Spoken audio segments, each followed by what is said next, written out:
الذين أنعمت عليهم غير المغضوب عليهم ولا الضالين آمين. Untuk selanjutnya waktukan persilakan para guru bersama Al-Mukarram Sallallahu Muhammad. Allahumma shalli Muhammad.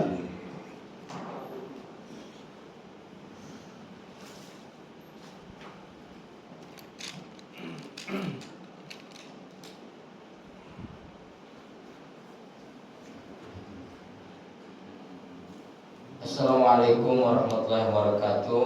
Waalaikumsalam warahmatullahi wabarakatuh. Sebelum saya mulai pengajian, takutnya saya lupa, nanti habis sisa saya mengundang untuk hadir di Masjid Baitur Rahman, masjid tempat saya. Siap, Ustaz. Ya, biar hadir. Siap. Maulid Arba'in sekarang ini sekalian penutupan. Jadi Maulid Akbar. Maulid Akbar datang. Kang Eko ya. Siap, Ustaz. Kemarin saya udah datang ya, capean ya, cuman setoran barokah doang. Ya, insya Allah datang Pak ya. Siap. Terima kasih. Assalamualaikum warahmatullahi wabarakatuh. Alhamdulillah, salatu wassalamu ala rasulillah, wala hawla wala quwwata illa billah, amma ba'd. Mari kita buka dengan pembacaan burdah. Ya Rabbi bil Mustafa balligh maqasidana waghfir lana ma madha ya wasi'al karami Muhammadun sayyidul kaunaini wasaqalaini wal bariqaini min urbin wa min ajabi ya Rabbi bil Mustafa balligh maqasidana waghfir lana ma madha ya wasi'al karami huwal habibul ladzi turja syafa'atuhu likulli hawlin minal awali muqtahami ya Rabbi bil Mustafa balligh maqasidana waghfir lana ma madha ya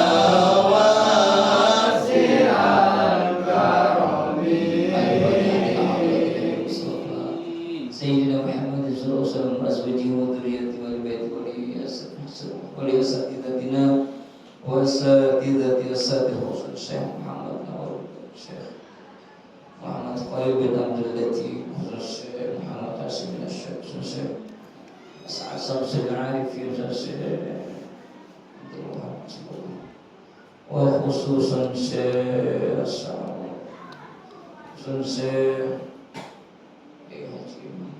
Muhammad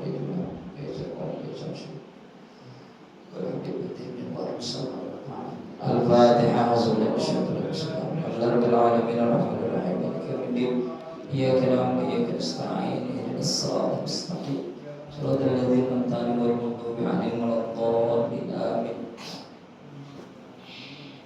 Al-Fatihah satu kali lagi buat saudara-saudara kita yang lagi sakit. Mudah-mudahan Allah angkat penyakitnya, Allah berikan kesembuhan, Allah berikan kekuatan lahir dan batin. Mudah-mudahan kita semua juga diberikan kesehatan dan Al-Fatihah. A'udzubillahi minasyaitonir rajim. Bismillahirrahmanirrahim. Alhamdulillahirabbil alamin arrahmanir rahim maliki yaumiddin. Iyyaka na'budu wa iyyaka nasta'in ihdinas siratal mustaqim siratal ladzina an'amta 'alaihim ghairil maghdubi 'alaihim waladdallin. Amin. Sekarang kita halaman 18. Halaman 18 paragraf yang pertama baris kedua. Ya Aliyu. Ya Aliyu. Sudah ketemu ya?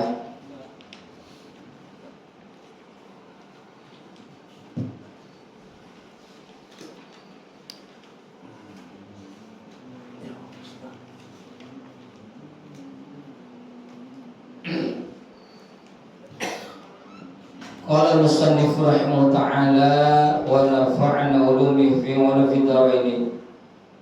Qala Nabi sallallahu alaihi wasallam, ya Aliyu walil ibadi salasu alamatin. Tuh, ya. Udah ya, udah ya. Perhatikan baik. Ibu belum dapat, Bu? Ibu udah dapat belum kitabnya? Halaman 18 Bu ya. 18 baris kedua Bu. Ya Ali, wahai Ali, walil ibadati salasu alamatin. Wahai Ali, orang ahli ibadah itu memiliki salasu alamatin, ada 3 tanda. Semua orang pasti ada tandanya, ya Pak ya. Kang RT Parihin ada tandanya, anteng-anteng misalnya. Bapak RW tandanya apa Pak RW ya? Ya, pakai surban hijau itu. Ya. Itu semua orang ada tandanya, ada karakternya. Ya. Walil ibadi, bagi seorang ahli ibadah itu ada tandanya 3 macam. Yang pertama, yungkitu nafsahu, ia benci kepada dirinya sendiri. Tuh. Wa yuhasibuha, yang kedua selalu bermuhasabah diri, ngoreksi dirinya. Ya, selalu ngoreksi.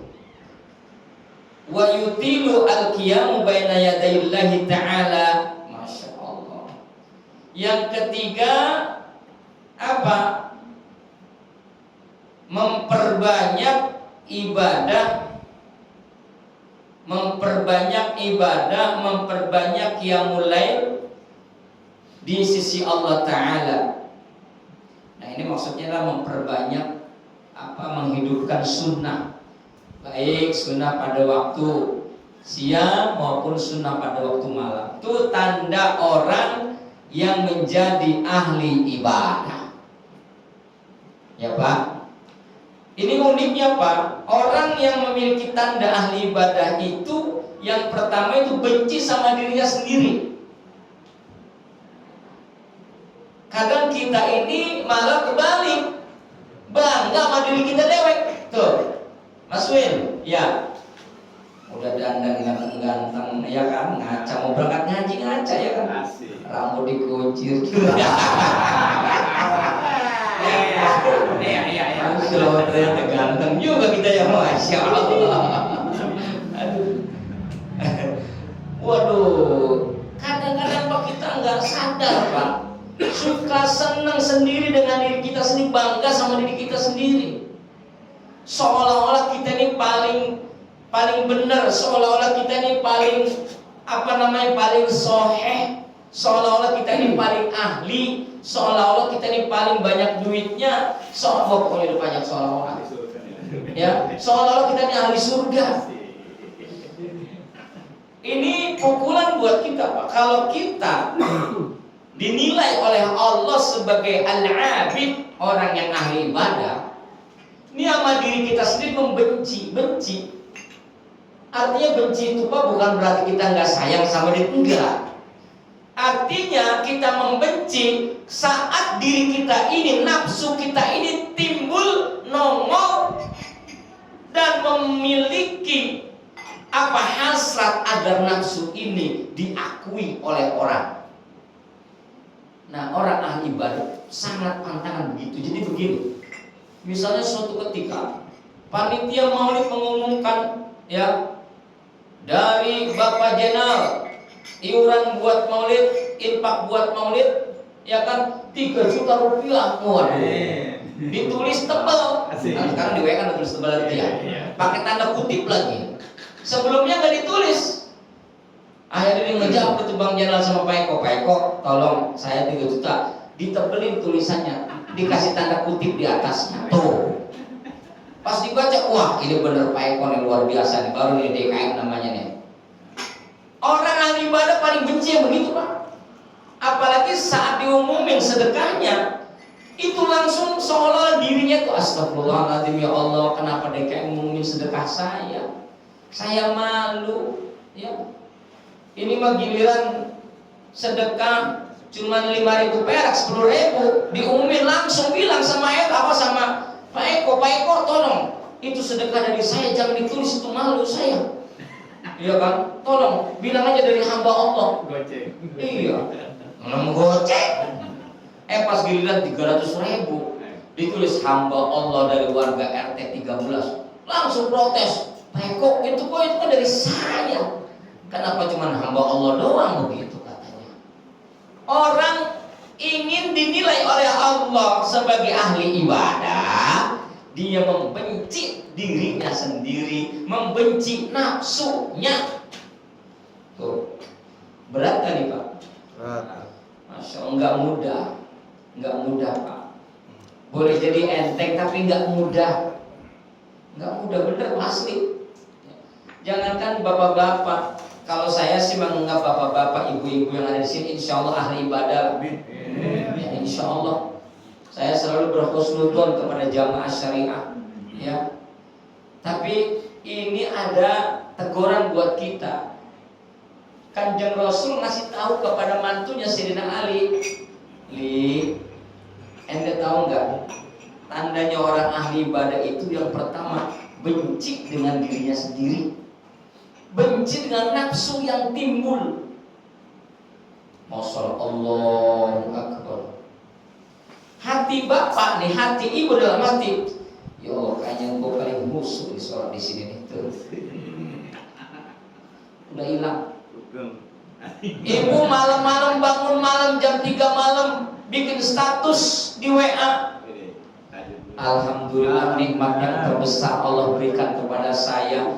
Allah telah memperkuat diri saya untuk pada malam hari ini pukul 3. Mudah-mudahan ini manfaat buat diri saya.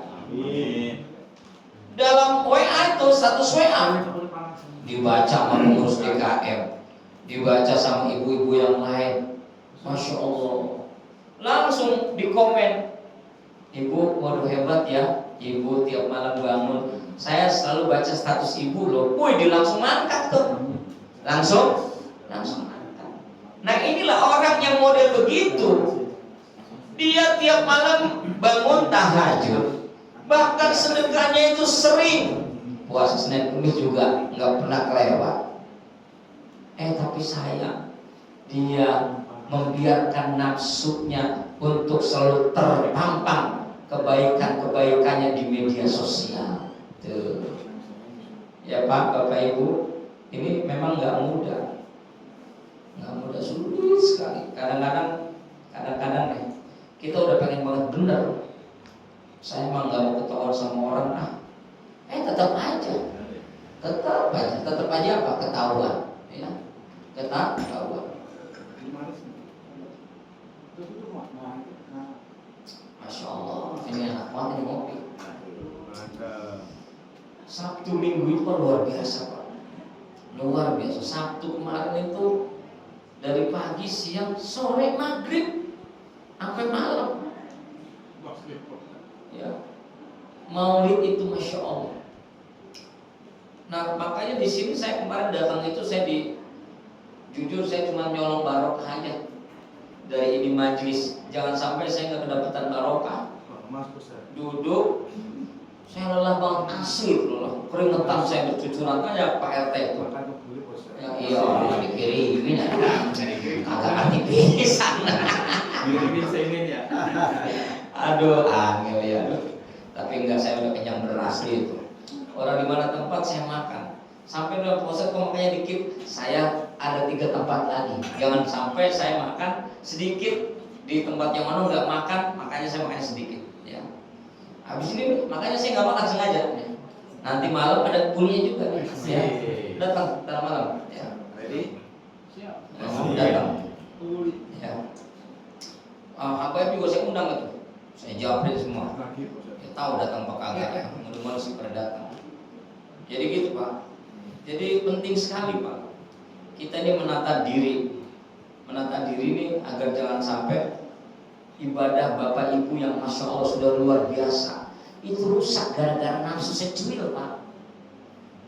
Kualitas Bapak Ibu yang sudah luar biasa di pandangan Allah itu rontok seketika cuma gara-gara secuil. Punten ya, saya bukannya sombong nih. Kang, saya bukannya sombong. Punten. Udah sombong itu. Karena ini saya bukannya ria ya. Punten, saya bukannya ria. Lah udah ria itu. Ya Allah, padahal saya bukannya pengen pamer. Saya itu Pak, setiap Jumat itu selalu ngasih sedekah Jumat habis sholat subuh saya kumpulin orang-orang. Punten, saya bukannya pamer. Itu udah pamer. Ya. Yang kedua, wa yutilul qiyam baina yadayillah. Intinya orang ahli ibadah itu apa? Senantiasa memperpanjang daripada qiyamul lail, memperpanjang daripada ibadah-ibadah sunnah. Continue. Ya. Tuh, kayak Adi tuh continue ngaji. Ya, Siap. luar biasa. Acara itu Susah nyari beliau kayak orang. Nyari beliau kayak orang. Susah kayak beliau itu. Istiqomah, azannya rajin. Sebelum azan udah pegang pik coba. Jarang yang orang begitu ya. Masya Allah, japri mulu kan. Saya pikir siapa ya? Masya Allah Kang Adit. Makasih Bang Adit. Ya. Ustaz, ada maulid nih. Siapa yang ceramah? Ini Kiai Lutfi Mutawali. Orang mana itu?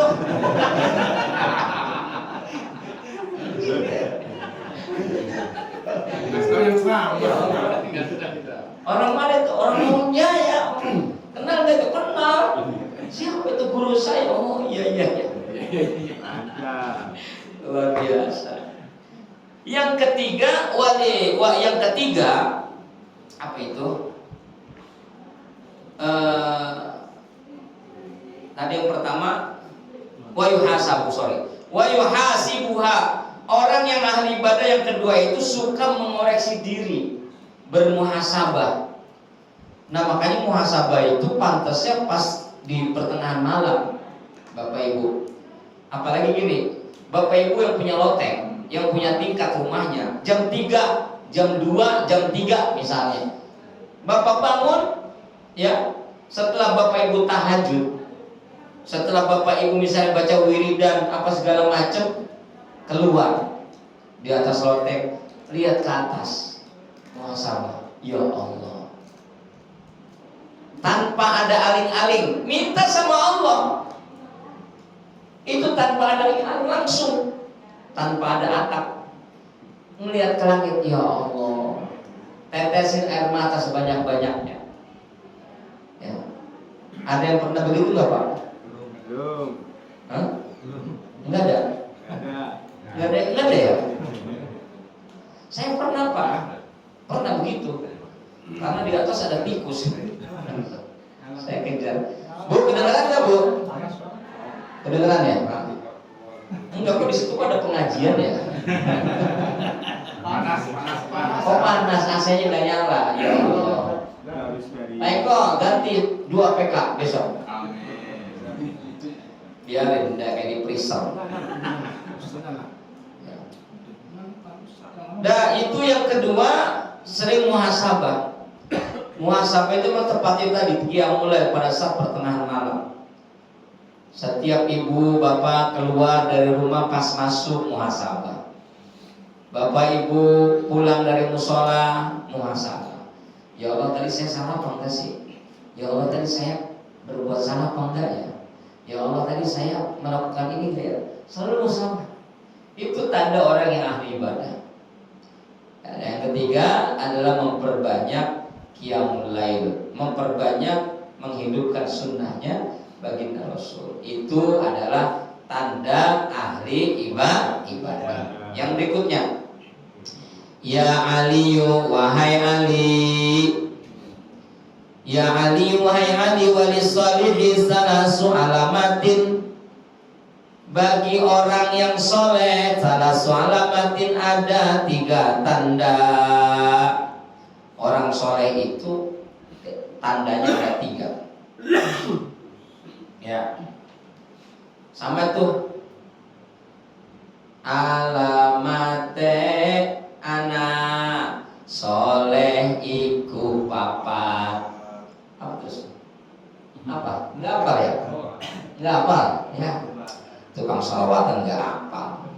Sama saya juga lupa. Kalau di sini tandanya orang soleh teh ada 3, ayat 3 Kang Hidir ya, ada 3. Yang pertama tandanya orang soleh itu yuslihu bainallahi wa bainahu, memperbaiki hubungan antara dirinya dengan Allah. Ini yang pertama, yuslihu bainahu wa bainallah, memperbaiki bainallah wa bainah, memperbaiki dirinya, hubungan kepada Allah dengan dirinya. Ya, ini orang yang selalu memperbaiki dirinya, memperbaiki hubungannya kepada Allah dan dirinya. Itu tanda orang soleh itu. Ketika dia melakukan aktivitas selama sehari suntuk, dia langsung mencatat amalan-amalan yang sudah ia perbuat 1 hari ini. Diingat sama dia. Oh iya ya, tadi saya pukul 9 menghadiri acara akad nikah saudara. Saya di situ menjadi saksi. Tanpa disadari saya melihat pengantin cakep banget, mana botok banget tuh. Ya, langsung di situ teringat di istighfar. Astagfirullahaladzim, ya Allah, astagfirullah. Selalu memperbaiki. Nah, saat lain waktu dia keluar rumah melihat yang memiliki nilai-nilai kemaksiatan, dia langsung cut. Dia langsung cut. Dengan apa? Dengan istighfar. Astagfirullahaladzim. Itu namanya adalah yuslihu bainallah wa bainah. Selalu memperbaiki hubungan dirinya kepada Allah Subhanahu wa taala. Ya. Allah pastinya gak pernah punya masalah sama semua umatnya, nggak pernah punya masalah. Tapi kita sebagai hamba Allah selalu bikin masalah. Ya. Ini bapak-bapak nih jadi pengurus DKM. Ya. Jadi pengurus DKM senantiasa harus bisa menyelesaikan masalah. Jangan menjadi masalah urusan DKM. Jadilah pengurus DKM, jangan jadi urusan pengurus DKM. Jadilah pengurus DKM yang ngurus DKM, yang ngurus masjid, yang ngurus musola. Jangan menjadi urusan pengurus DKM. Ya. Jangan jadi, ngapain jadi pengurus kalau nggak ngapa-ngapain? Ngapain jadi pengurus DKM kalau nggak ngapa-ngapain? Jadilah pengurus DKM yang ngapa-ngapain. Tapi saya sih lagi-lagi berbaik sangka, berhusnudzon kepada pengurus DKM saya yang luar biasa. Dari pengurusnya, dari warganya kompak. Alhamdulillah. Ini tanda warga di sini itu mendapatkan keberkahan. Alhamdulillah. Ini luar biasa. Sama kayak di kampung saya, di perumahan saya itu. Yang nomor 2, hubungan kepada Allah, memperbaiki memperbaiki dengan cara apa? Bil amalis soleh, dengan amal soleh, dengan amal soleh. Ibu-ibu bagaimana caranya? Ibu-ibu memperbaiki di hubungan diri ibu kepada Allah saat ibu-ibu diantaranya mengabdi kepada Allah, mengabdi kepada tuntunan ajarannya adalah bagian daripada tanda kesolehan. Itu yang sifatnya mahdoh. Yang ghair mahdoh apa? Banyak.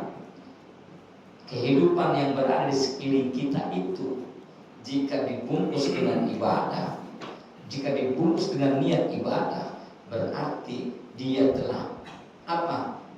Al-amal atau ya'lamu bil amalis saleh, beramal dengan amal yang soleh. Maka ini penting, kita berumah tangga itu amal soleh bisa menjadi bagian amalan setiap harinya. Bapak sebagai suami memberikan nafkah dari rezeki yang halal, bukan rezeki yang remeh-remeh. Bapak sebagai suami sayang sama istrinya. Bapak sebagai seorang ayah penuh tanggung jawab mendidik anaknya kepada jalan yang benar. Bapak sebagai seorang suami yang sayang sama istri. Begitupun sebaliknya, ibu sebagai istri bakti kepada suami, itu bagian daripada amal soleh. Maka jangan pernah kita lewatkan yang model seperti itu. Karena apa? Karena itu bagian terpenting dalam aspek kehidupan kita untuk menggapai daripada kebaikan dari Allah Subhanahu wa Ta'ala. Ini asli, Pak, asli. Yang ketiga, yang kedua, wa yuslihu dinahu, memperbaiki agamanya dengan cara apa? Bil amali wa yarda linnasi. Bil amali yuslihu dinahu bil amali, memperbaiki agamanya dengan amal perbuatan. Agama Islam itu agama yang khalis, agama yang murni, agama yang suci, yang pasti mengajarkan kepada umatnya itu mengajarkan kepada ajaran-ajaran yang suci. Maka jadilah kita belajar untuk menjadi atau untuk menjemput ajaran yang suci dari ajaran agama kita. Dengan cara apa? Dengan amal soleh itu tadi. Ya, dengan amal soleh itu tadi. Kalau diruntut dari atas, kita nggak akan mungkin bisa match. Ya, kita ini pengen menjadi orang yang punya tanda ahli orang soleh, tapi kita nggak punya karakter tandanya ahli ibadah. Sulit itu juga.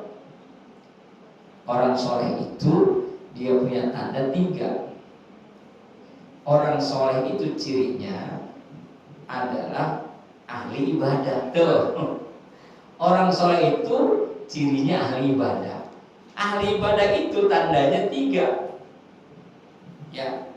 Orang ahli ibadah itu melahirkan amal soleh. Orang yang dikatakan soleh punya tandanya ada 3. Yang pertama, memperbaiki hubungan dirinya kepada Allah. Yang kedua, memperbaiki agamanya dengan amal perbuatan. Dan yang ketiga, wa yardha linnasi ma yardha linafsih. Apa yardha linnasi? Ridho, sayang, rela kepada manusia yang lain, kepada orang lain, terhadap orang lain, sebagaimana dia ridho, senang, cinta dengan dirinya sendiri. Tuh. Bapak dengan diri sendiri kan cinta, sayang, peduli. Kita pun sama orang seperti itu. Ya Pak ya. Nah,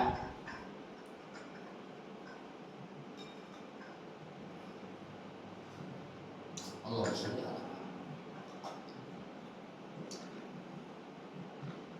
Ya Ali, wahai Ali,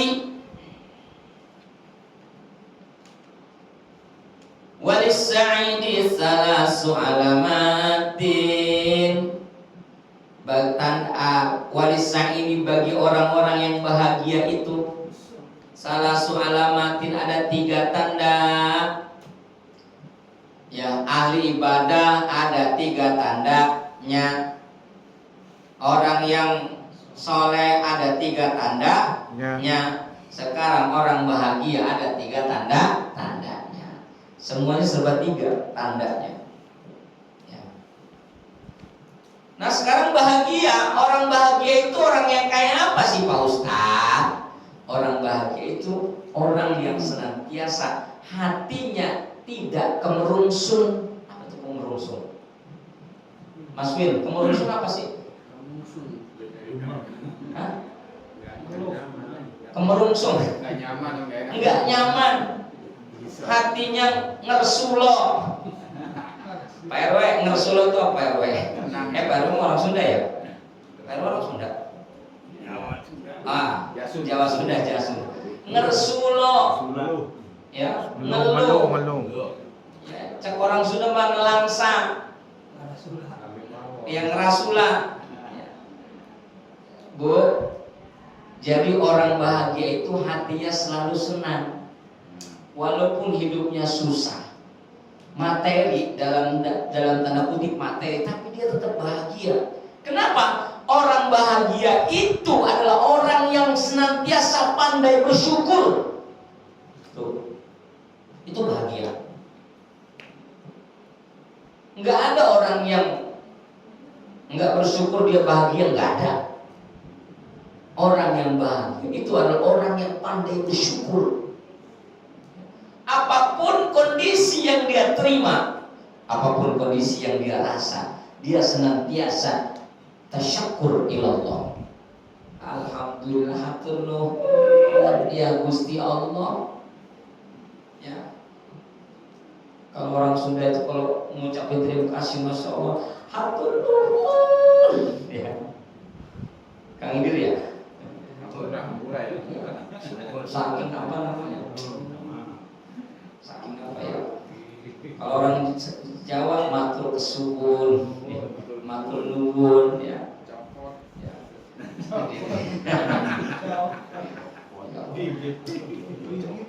Nah kalau pertanyaan saya Bapak Ibu jamaah ini mau nggak jadi orang bahagia? Mau nggak jadi orang bahagia? Harus mau. Cuman itu tidak gampang untuk kita dapatkan. Sekarang mindset kita, pikiran kita dalam benak itu orang bahagia itu orang yang makannya setiap hari enak, tidurnya nyenyak, ya, lampunya bukan lagi patromak, ya. Tapi apa? Tapi yang apa namanya tempatnya itu dari perak, masya Allah, luar biasa. Itu bukan tanda orang bahagia. Orang bahagia itu saat dia mendapatkan musibah, rasa syukurnya masih ada. Alhamdulillah, Allah telah memanggil hamba-Nya dalam keadaan baik. Selalu mengucapkan alhamdulillah. Ya. Nah ini harus kita teliti tandanya. Tandanya itu apa aja? Yang pertama tandanya orang bahagia itu kutun halalun, makanannya halal. Tuh ya Allah, makanannya halal nih, minuman yang kita minum halal, kopi yang kita minum halal, teh manis yang kita minum halal, makanan yang ada di rumah itu makanan halal, minuman yang ada di rumah itu minuman halal, anak-anak yang kita kasih makan makanan yang halal, anak-anak yang kita kasih jajan juga jajanan yang halal. Tandanya orang soleh itu senantiasa makanannya halal. Pak Ustadz, siapa bilang di rumah saya ini makanannya ada yang kagak halal? Laki saya nyari duit halal Pak Ustadz. Bagaimana mungkin dikatakan itu kagak halal? Nanti dulu. Emang benar makanan kita di rumah itu halal? Cek dulu. Jangan mengatakan sembarang mentang-mentang halal. Bagaimana mungkin ibu yang soleha itu dikatakan menjadi istri soleha saat ibu lagi nyuci celananya suami, di kantong celana suami ada 500.000. Ibu bilang alhamdulillah rizkinya istri soleha. Enak aja. Nah, kita belanja nak makan yang enak nak. Ngomong sama anaknya, iya mah. Belanja di mana? Kita belanja di pasar Tambun. Makanan apa yang dibeli? Masya Allah, makannya enak. 500.000. Pas lakinya datang, Masya Allah mama, masak apa ini baunya enak banget. Betulan banget, papa lapar. Dia udah makan. Makan enak apa aja? Semur jengkol ada. Semur jengkol yang paling enak itu semur jengkol yang ada di Geria Syariah. Benar itu asli itu Pak, lembut enak loh. Kalau bisa mau besok tolong bikin. Nasi uduknya juga rasa kelapanya ada, selainya juga kerasa, masya Allah. Udah anteng ya bihunnya. Cuman saya kemarin kadang-kadang ada yang ngirim. Alhamdulillah. Orang bahagia itu saat ngopi dinikmati. Bahagia itu. Walaupun sumpah urusannya, masalahnya bertumpuk, tidak mempedulikan. Nah, harta yang halal Bu, Pak, saat suaminya makan sampai enak, sampai halodo, sampai ponyo, sampai waduh nikmatnya luar biasa. Sampai langsung lakinya nanya, mama ini makan hari ini enak banget. Biasanya mama setiap hari makan yang selalu mengandung kolesterol, makan yang selalu mengandung darah tinggi. Apa yang benar aja Pak? Masa tempe bisa darah tinggi? Ya iyalah, orang setiap hari makannya tempe, gimana kagak darah tinggi? Tempe lagi. Ya. Nah, Pak Ma, ini makan enak banget itu, masya Allah, asli enak. Cuma ngomong-ngomong mama itu beli bikin pecak nila, bikin bebek rica-rica, bikin semur entok, itu kan mahal. Ini kalau papa perkirakan nih hampir habis 450.000 itu. Mama duit dari mana?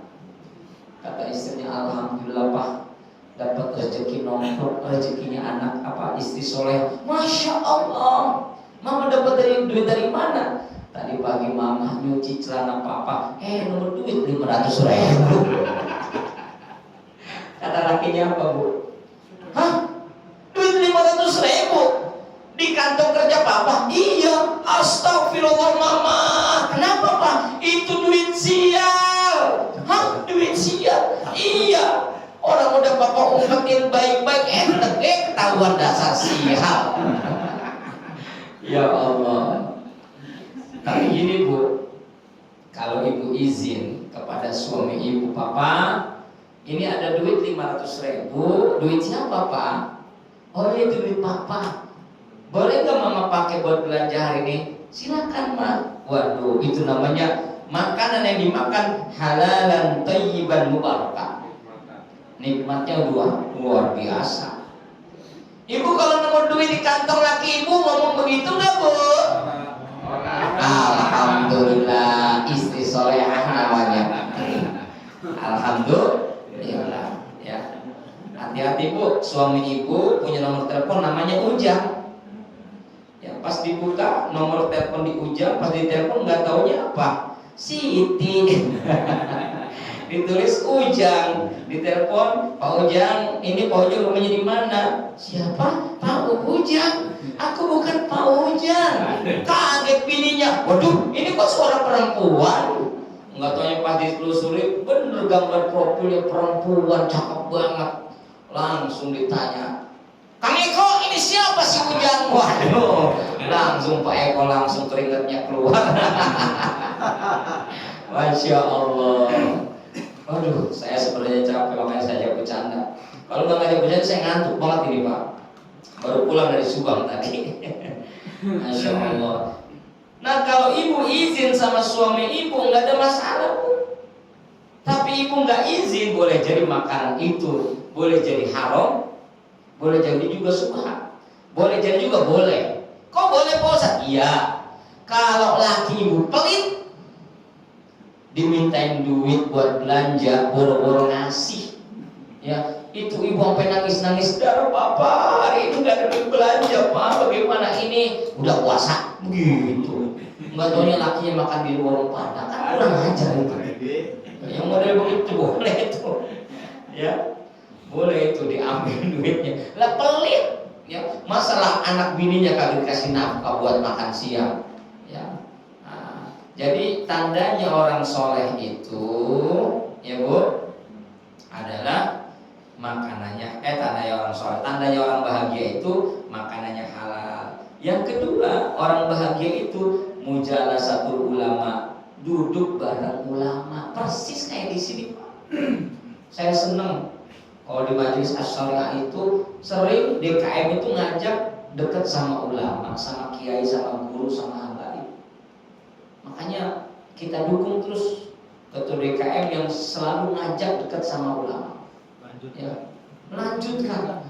Pokoknya kalau belum mati jangan dikumpulin aja. Ya, Masya Allah. Ya tapi kalau seandainya beliau pengen istirahat, kasih kesempatan juga sama yang lain. Ya pokoknya tauladannya itu dipakai. Ya misalnya Pak Eko udah capek misalnya, pengen sih monggo, ya kan itu hak masing-masing. Tapi yang yang gantinya harus minimal sama lah sama sebelumnya. Syukur-syukur bisa melebihi, ya bisa melebihi, bisa membuat satu perumahan ini jadi nggak muat musola ini isinya. Masya Allah, luar biasa kalau gitu ya. Bisa-bisa ini kalau jamaahnya penuh, wah bisa-bisa ini ada 1, 2, 5 rumah ini depan belakang dibebasin untuk masjid. Waduh, luar biasa. Yang ketiga adalah wassalawatul khams, sholat 5 waktu ma'al imami, bersama imam alias sholat berjamaah. Tandanya orang bahagia itu ada 3. Yang pertama makanannya halal, yang kedua duduk sama-sama ulama, yang ketiga adalah sholat 5 waktu berjamaah. Sholat 5 waktu berjamaah itu perkara yang sulit Pak. Kenapa sulit? Ayo, siapa yang bilang gampang? Kecuali udah pensiun, nggak ada pekerjaan, bisa jadi rajin, bagus itu Pak. Daripada pensiun nggak ada pekerjaan di rumah, ya Allah sholat jamaahnya kagak, ya Allah, mau ngapain Pak itu orang? Ya Allah, lah ada pensiun dan rajin ke musola, rajin ke masjid, itu orang hebat, pensiunan hebat Pak. Kenapa? Udah mau ke masjid, mau ke musola Pak. Ini kan ada orang udah kebina-bina teuing, ya. Apa Kang Indri kalau kebina-bina teuing teh? Kebina-bina keterlaluan, dia udah kagak punya pekerjaan, kagak punya udah pensiun. Ya Allah, jangankan ke masjid, sholatnya lewat. Innalillahi wa inna ilaihi raji'un. Nauzubillah min dzalik, itu yang model begitu. Jadi orang bahagia itu 3 tuh Pak. Ya Bu, makanannya halal, bergaul sama ulama, ya. Kemudian yang ketiga apa? Sholat 5 waktu bersama imam, yaitu berjamaah. Ibu-ibu bilang, Pak Ustaz, emang saya harus ke musola? Enggak. Ibu kan punya anak perempuan misalnya, atau punya anak laki di rumah misalnya. Jadi itu anaknya imam atau ibunya imam kepada anak yang perempuan, ayo nak kita sholat berjamaah. Nah cakep itu, cakep. Tapi yang beruntung rumah yang dekat musola, beruntung banget itu. Beruntungnya apa? Nah tinggal langsung ke musola, udah pergi musola dia. Bisa 5 waktu itu. Cuman kan permasalahannya kan di sini itu kalau zuhur sama asar jamanya cuma 2 lembar. Ya, yang adzan sama yang qomat. Ya, zuhur asar ya. Ya maklum lah karena emang sibuk semua ya. Tapi saya yakin kalau pas liburan pasti penuh semua ini zuhur asarnya ya. Penuh semua pada ke mall. Sudah gitu aja Pak ya. Mudah-mudahan ada manfaatnya. Mudah-mudahan kita semua bisa mengambil iktibar dari tanda-tanda orang yang disebutkan oleh baginda Rasul. Yang pertama tandanya orang ahli ibadah, yang kedua tandanya orang yang soleh, yang ketiga tandanya orang yang bahagia. 3 tanda inilah yang mudah-mudahan kita semua bisa menauladaninya. Amin Allahumma amin. Subhanakallahumma wa bihamdika asyhadu an la ilaha illa anta Astaghfiruka wa atubu ilaik. Assalamualaikum warahmatullahi wabarakatuh. Waalaikumsalam warahmatullahi wabarakatuh.